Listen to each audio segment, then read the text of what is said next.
দাসপুরে হিন্দু ধর্মগুরুর ওপর দুষ্কৃতীর হামলা, ফেসবুকে পোস্ট বিরোধী দলনেতার। এই হামলা প্রথম নয়, আগেও বহুবার হামলা হয়েছে দাবি হিরণময় গোস্বামীর।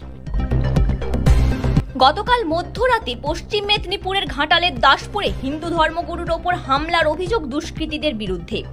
গলার পেছনে দড়ি দিয়ে পেঁচিয়ে ধারালো অস্ত্র দিয়ে আঘাত করে এবং মাথার জোটা কেটে নেয়।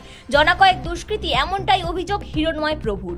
ফোনের একটু দরকার ছিল, ফোনটা নিয়ে এসো তো এক দৌড়ে গিয়ে, ওইটুকু সময় মাত্র চলে গেছে।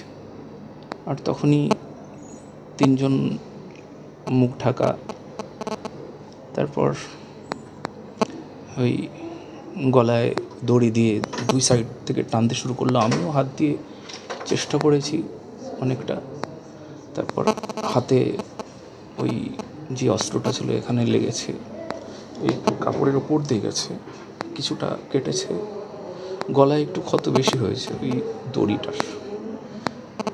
মাথায় জটা ছিল বাঁধা, তো আমার শুধু ধাক্কার মতন লাগলো, কিন্তু দেখলাম জটাগুলো কাটার মতন হয়ে খুলে পড়লাম। এদিকে গোবিন্দ চলে এসছে। গোবিন্দ যখন আসছে তখন ওই আরও কয়েকটা বাইক নিয়ে যাচ্ছিল, তখন ওদের দেখে ওরা দৌড়ে খুব তাড়াতাড়ি ওরা পালিয়ে গেল আমাকে ছেড়ে।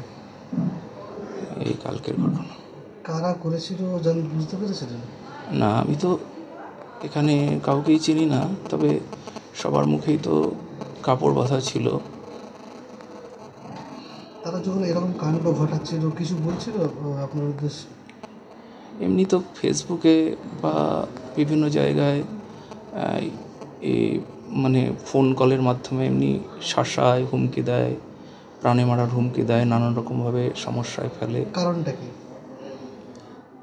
আমি সনাতন ধর্মের কথা বলবার চেষ্টা করি, আমি সবাইকে এক হবার কথা বলি, এটাই তো বলি। এটাই আমার যদি দোষ হয় তাহলে তাদের কাছে হয়তো দোষ। কারা হুমকি দেয়?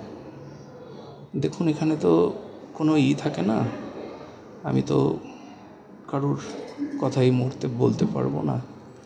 সেখানে যদি ব্যক্তি বলি তাহলেও ঠিক হবে না।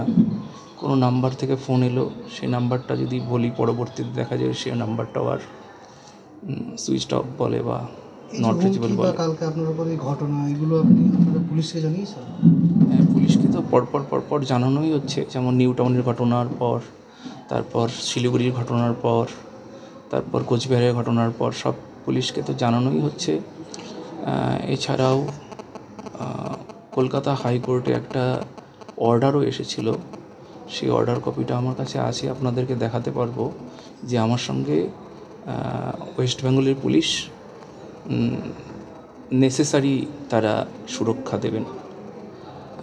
কিন্তু কোথাও দেখা যাচ্ছে যে যেমন নিউ টাউনে বলছে আপনার সঙ্গে আপনার সব জায়গায় যাওয়ার রাইট নাই, রাম পূজায় যাওয়ার রাইট নাই, আপনার ওখানে যাওয়ার রাইট নাই, এরকম। এই ধরনের ঘটনা আপনার সাথে এই প্রথম ঘটেছে না আগেও ঘটেছিল? এই ঘটনা তো বহুবার ঘটেছে, যেমন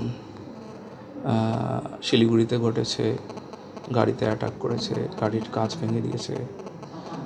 কোচবিহারে এরকম ঘটনা হয়েছে, কলকাতার নিউ টাউনে এরকম ঘটনা ঘটেছে, মালদাতে। যে পুলিশ আপনাকে নিরাপত্তা দেওয়ার ব্যবস্থা ছিল, সেখানে গতকালকে কি পুলিশ নিরাপত্তা ছিল না আপনার সাথে?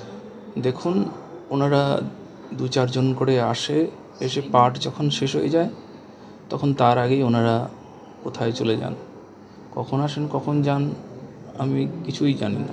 নিষ্ক্রিয়তা রয়েছে বলে মনে করছেন পুলিশের? হ্যাঁ। আর কালকে কোথায় প্রোগ্রামটা ছিল?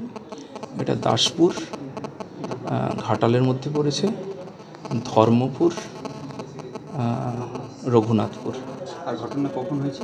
ঘটনাটা 12:15টার দিকে ঘটেছে।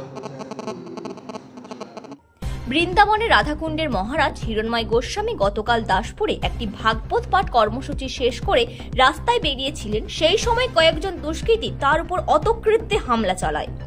হামলার পর তাকে দাসপুরের নিকটবর্তী স্বাস্থ্যকেন্দ্রে নিয়ে যাওয়া হয়।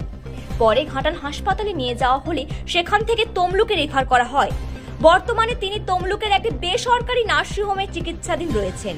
এই নিয়ে ফেসবুকে ইতিমধ্যেই রাজ্যের বিরোধী দলনেতা শুভেন্দু অধিকারী পোস্ট করেছেন, বাংলাদেশের মতো পশ্চিমবঙ্গে ধর্মগুরুরা নিরাপদ নন, দাবি শুভেন্দু।